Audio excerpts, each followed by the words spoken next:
Good morning friends. आज की इस वीडियो में हम लोग क्लास 10 की एक्सरसाइज 2.3 का जो क्वेश्चन नंबर 2 है इसका पहला नंबर क्वेश्चन सॉल्व करने जा रहे हैं। इससे पहले मैं आपको एक चीज़ बता दूं कि इसके पीछे की वीडियो में मैंने इसी एक्सरसाइज का जो क्वेश्चन नंबर 1 है इसके तीनों क्वेश्चन को ऑलरेडी सॉल्व करा दिया है। खास करके आपने अगर क्वेश्चन नंबर 1 नहीं देखा है तो आप सबसे पहले क्वेश्चन नंबर 1 को देख लीजिए, क्योंकि क्वेश्चन नंबर 1 में मैंने बहुत सारे ऐसे कॉन्सेप्ट बताए हैं जिन कॉन्सेप्ट की सहायता से आप एक्सरसाइज 2.3 के सारे क्वेश्चन को खुद से सॉल्व कर सकते हैं। तो क्वेश्चन नंबर 1 बहुत इंपॉर्टेंट है क्योंकि उसमें बहुत सारा इंपॉर्टेंट कॉन्सेप्ट जो है वो डिस्कस किया गया है। तो मैं ये मान के चलता हूँ कि आपने इस एक्सरसाइज का जो क्वेश्चन नंबर 1 है उसे देख लिया है, उसे समझ लिया है और उसके बाद आप क्वेश्चन नंबर 2 को सॉल्व करने के लिए आए हैं। तो आइए समझ लेते हैं कि क्वेश्चन नंबर 2 में हमसे क्या कहा जा रहा है। यहाँ हमसे ये कहा जा रहा है कि check whether the first polynomial is factor of the second polynomial by dividing the second polynomial by the first polynomial. यहाँ हमसे ये कहा जा रहा है कि हमें दो ठो पोलिनोमियल दिए गए हैं, हमें पहले पोलिनोमियल से दूसरे पोलिनोमियल को डिवाइड करना है और इसके बाद हमें ये बताना है कि पहला पोलिनोमियल दूसरे पोलिनोमियल का फैक्टर है या नहीं। तो आइए हम लोग इसे सॉल्व करते हैं।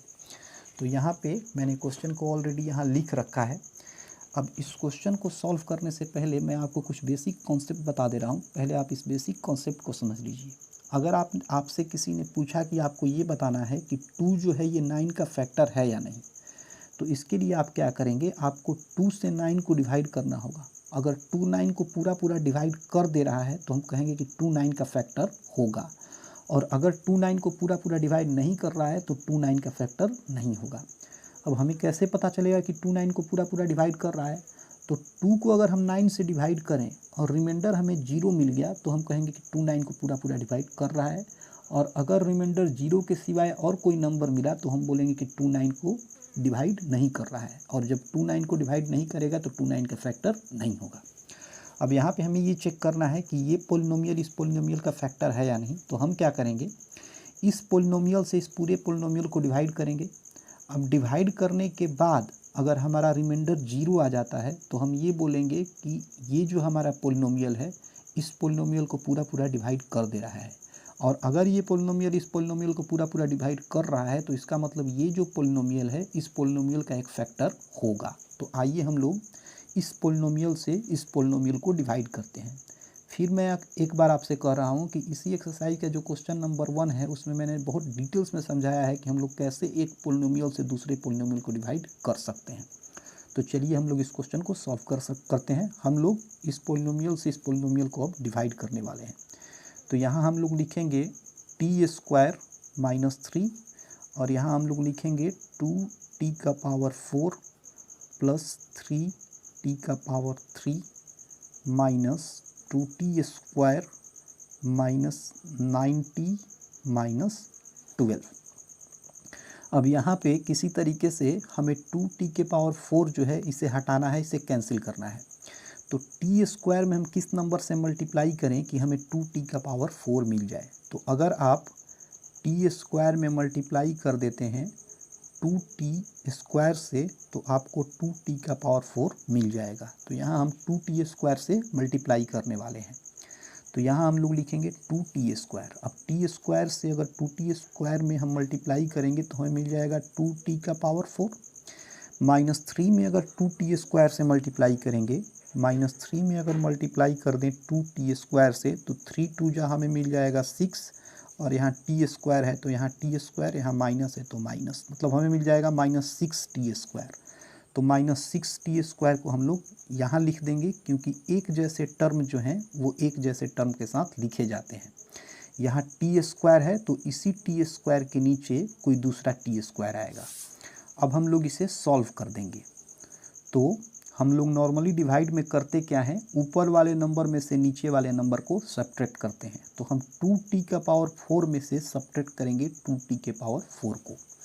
तो यहाँ मैं आपको बता दे रहा हूँ, अगर हम 2t⁴ में से सब्ट्रैक्ट करें 2t⁴ को तो इसके पहले कुछ नहीं है तो प्लस है। अब देखिए ये दोनों नंबर तो सेम है, एक ही है, लेकिन इनका साइन अलग अलग है, या साइन यूँ कह लें कि उल्टा है। तो ये दोनों नंबर क्या हो जाएंगे, कट जाएंगे। मतलब यहाँ हमें क्या मिलेगा, 0 मिलेगा। तो ये दोनों नंबर कट जाएंगे और यहाँ हमें क्या मिल जाएगा, 0 मिल जाएगा। आप चाहें तो 0 लिख भी सकते हैं, 0 को छोड़ भी सकते हैं। अब यहाँ है +3TQ और इसके नीचे कुछ नहीं है, तो इसे हम ज्यों करते हुए यहाँ लिख देंगे 3TQ। अब देखिए यहाँ है -2t², यहाँ -6t²। हम क्या करेंगे, -2t² में से सब्ट्रैक्ट करेंगे -6t² को। तो यहाँ पे मैं आपको समझा रहा हूँ, -2t² में से हम सब्ट्रैक्ट करेंगे -6t² को। तो -2t² ज्यों कहते हो माइनस माइनस हो जाएगा प्लस और यहाँ आ जाएगा 6t²। अब 6 में से 2 को सब्ट्रैक्ट करेंगे तो 4, इन दोनों में t² है तो यहाँ आ जाएगा t²। चूँकि 6 बड़ा है, इसके पहले प्लस है तो यहाँ प्लस हो जाएगा, मतलब हमें मिला 4t²।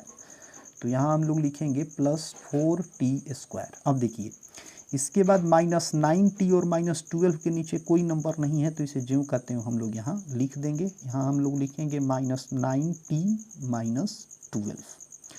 अब इसके बाद हम t² में किस नंबर से मल्टीप्लाई करें कि हमें 3t³ मिल जाए। तो अगर आप t² में मल्टीप्लाई कर दें 3t से तो आपको 3t³ मिल जाएगा। तो यहाँ हम 3t से मल्टीप्लाई करने वाले हैं, तो यहाँ हम लोग लिख देंगे +3t। अब t² में अगर 3t से मल्टीप्लाई करेंगे तो हमें मिल जाएगा 3t³ -3 से अगर 3t में मल्टीप्लाई करें, यहाँ मैं आपको समझा दे रहा हूँ, -3 में अगर हम मल्टीप्लाई कर दें 3t से तो -3 में 3 से करेंगे तो -9 हो जाएगा और t ज्यों का त्यों, मतलब हमें मिल जाएगा -9t। तो -9t को हम यहाँ लिखेंगे क्योंकि एक जैसे टर्म एक साथ लिखे जाते हैं।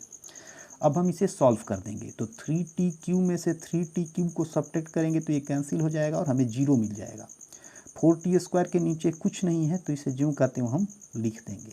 अब फिर -9t में से -9t को सब्ट्रैक्ट करेंगे तो ये भी क्या हो जाएगा, कैंसिल हो जाएगा और हमें 0 मिल जाएगा।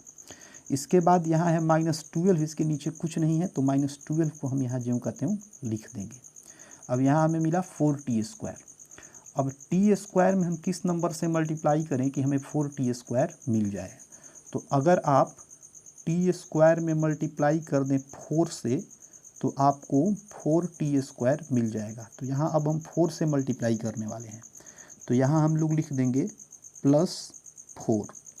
अब t² में अगर 4 से मल्टीप्लाई करेंगे तो हमें मिल जाएगा 4t² और -3 में 4 से मल्टीप्लाई करें तो हमें मिल जाएगा -12।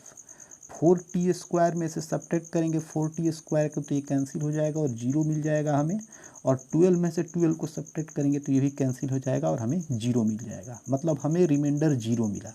अब यहाँ अगर हमें रिमाइंडर 0 मिल रहा है तो इसका मतलब ये है कि ये जो नंबर है इस पूरे नंबर को डिवाइड कर दे रहा है। अब अगर ये नंबर इस पूरे नंबर को डिवाइड कर दे रहा है तो इसका मतलब ये जो नंबर है इस पूरे नंबर का क्या होगा, एक फैक्टर होगा।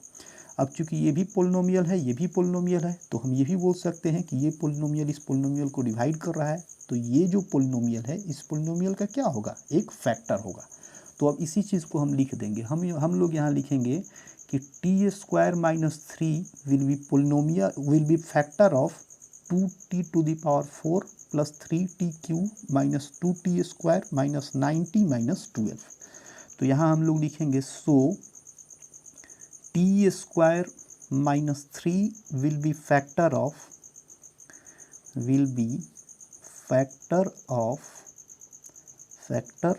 ऑफ इस पूरे पोलिनोमियल को लिख देंगे 2t⁴ + 3t⁴ -2t² -9t -12, और यही हमारा आंसर हो जाएगा। तो इस तरीके से हमने पहले नंबर क्वेश्चन को सॉल्व कर लिया। अगर आपको ये वीडियो अच्छी लगी हो तो इसे अपने दोस्तों के साथ शेयर कीजिए। अब इसके आगे की वीडियो में हम लोग इसी का क्वेश्चन नंबर 2 सॉल्व करेंगे। और अगर आपको क्वेश्चन नंबर 1 अच्छे से समझ में आ गया है तो मुझे नहीं लगता है कि आपको क्वेश्चन नंबर 2 में मेरे हेल्प की ज़रूरत पड़ेगी, आप खुद से उसे सॉल्व कर सकते हैं। तो मिलते हैं अपनी अगली वीडियो।